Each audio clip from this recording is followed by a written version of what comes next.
नमस्कार, मैं हूं दीपक भारद्वाज और आप देख रहे हैं नाद न्यूज ऐप का मॉर्निंग बुलेटिन। अभी चर्चा में चूंकि कोविड-19 ही है, इसलिए बुलेटिन के अधिकांश कंटेंट भी इसी से संबंधित है। हम बात करेंगे कोविड-19 को लेकर हमारे ज़िले, देश और दुनिया की स्थिति की। इसके अलावा हम देखेंगे कि किस तरह कोरोना महामारी से जंग जीतने के प्रयास किए जा रहे हैं और इससे संबंधित ऐसे मुद्दे की जिसे समझना हम सब के लिए ज़रूरी है। तो सबसे पहले बात करते हैं हमारे ज़िले हनुमानगढ़ की। ज़िले में कोरोना के मामले सामने जरूर आए हैं, लेकिन अभी स्थिति पूरी तरह से नियंत्रण में नजर आ रही है। अभी तक ज़िले में कोविड-19 के 11 मामले सामने आए। इनमें से 2 रोगी ठीक हो चुके हैं, 3 की रिपोर्ट नेगेटिव आ गई है। यह जिले के लिए सकारात्मक संदेश है। वैसे ज़िले से कुल 886 सैंपल जांच के लिए बीकानेर भिजवाए गए थे, जिनमें से अभी 62 सैंपल की रिपोर्ट पेंडिंग है। कोरोना महामारी से निपटने के लिए जिले में डोर टू डोर सर्वे का काम भी जारी है।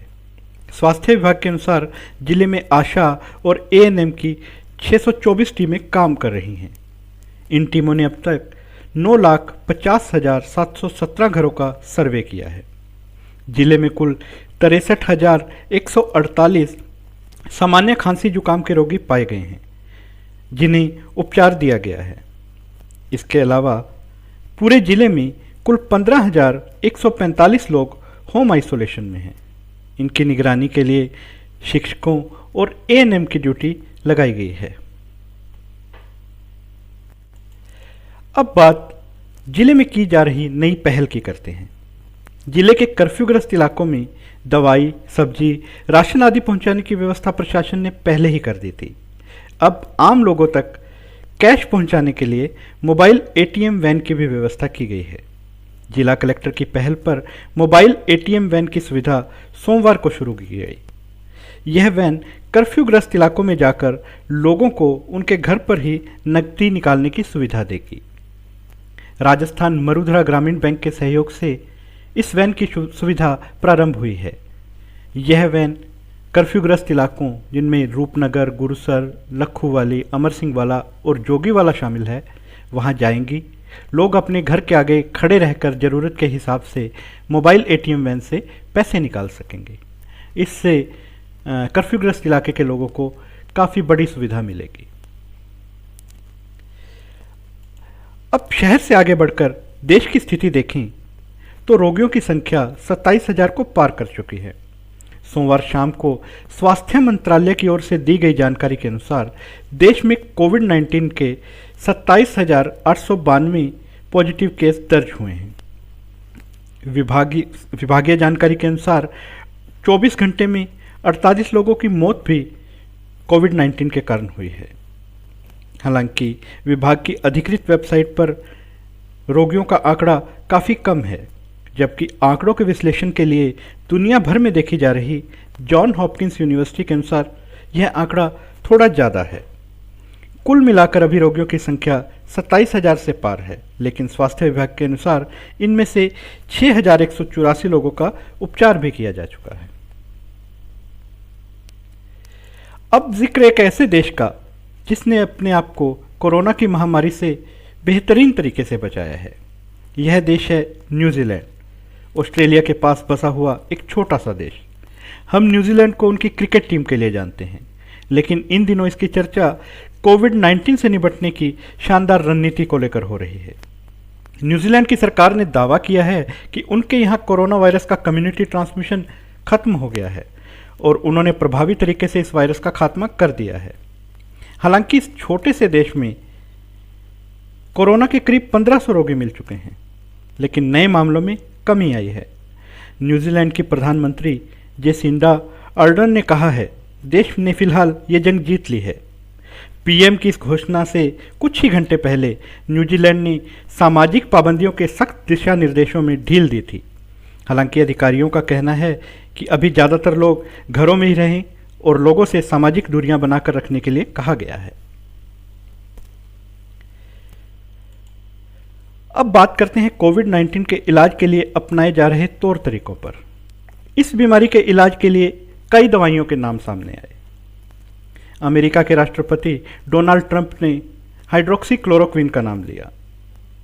अन्य दवाइयों के नाम भी सामने आए और फिर उनमें से कई दवाइयों को उपचार के लिए उपयुक्त नहीं बताया गया।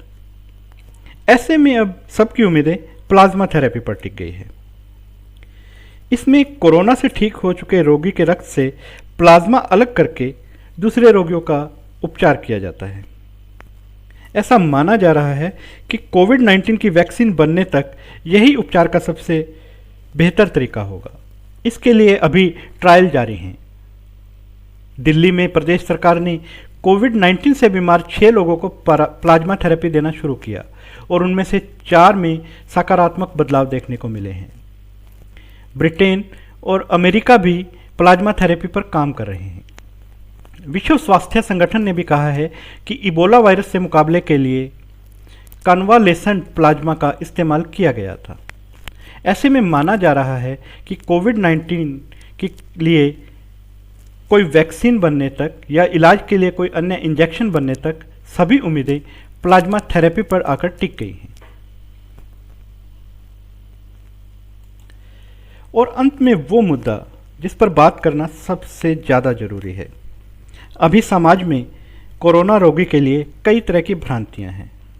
कई जगह तो रोगी के परिवार की बहिष्कार की स्थिति बन रही है।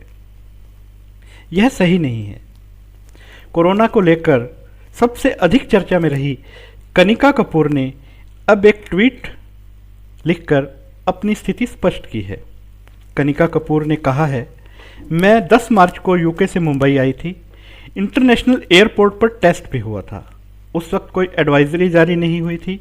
यूके में ट्रैवल एडवाइजरी 18 मार्च को जारी हुई, जिसमें लिखा था कि मुझे खुद को क्वारंटीन करना है। मुझे खुद में कोई लक्षण नज़र नहीं आया, इसलिए मैंने खुद को क्वारंटीन नहीं किया। उन्होंने एक बहुत लंबी ट्वीट लिखी है। उसके अंत में वो लिखती हैं, मैं ख़ास तौर पर उन डॉक्टर्स और नर्सों को शुक्रिया कहना चाहूँगी जिन्होंने मेरी बहुत अच्छे से देखभाल की है। मैं आशा करती हूँ कि सभी इस मैटर को ईमानदारी और संवेदनशीलता के साथ डील करें। इंसान पर नकारात्मकता थोपने से सच्चाई नहीं बदलती। तो समाज को इसी तरह से सोचने की ज़रूरत है और ज़रूरत है उस मानसिकता से निकलने की जो हम कोरोना रोगियों के लिए पाल लेते हैं। अभी के लिए इतना ही। हम फिर से आपके सामने आएंगे नई जानकारियों के साथ। और हाँ, सबसे ज़रूरी बात, अगर आप हमारा ये वीडियो YouTube पर देख रहे हैं तो हमारे चैनल को सब्सक्राइब कीजिए। अगर फेसबुक पर देख रहे हैं तो हमारे पेज को लाइक कीजिए। और फिर प्ले स्टोर पर हमारी नाद न्यूज़ ऐप तो है ही, अपने मोबाइल में नाद न्यूज़ ऐप को इंस्टॉल कीजिए ताकि आप हर दम रहें अपडेट।